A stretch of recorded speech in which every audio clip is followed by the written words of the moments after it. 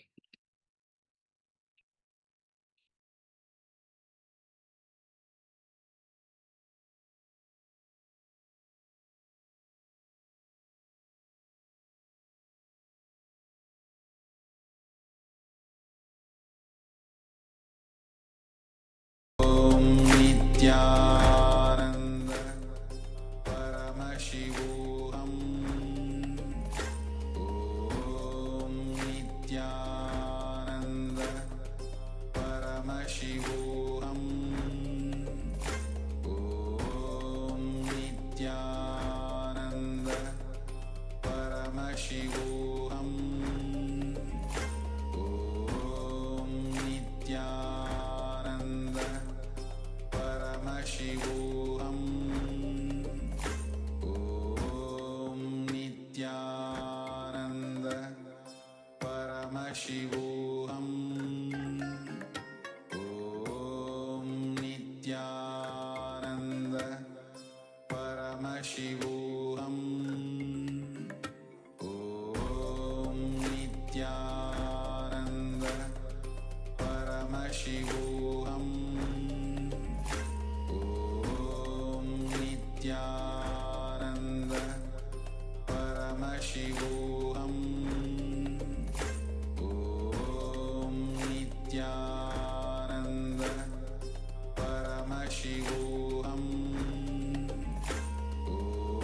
Om Nithyananda Paramashivoham Om Nithyananda Paramashivoham Om Nithyananda Paramashivoham Om Nithyananda Paramashivoham Om Nithyananda Paramashivoham Om Nithyananda Paramashivoham Om Nithyananda Paramashivoham Om Nithyananda Paramashivoham Om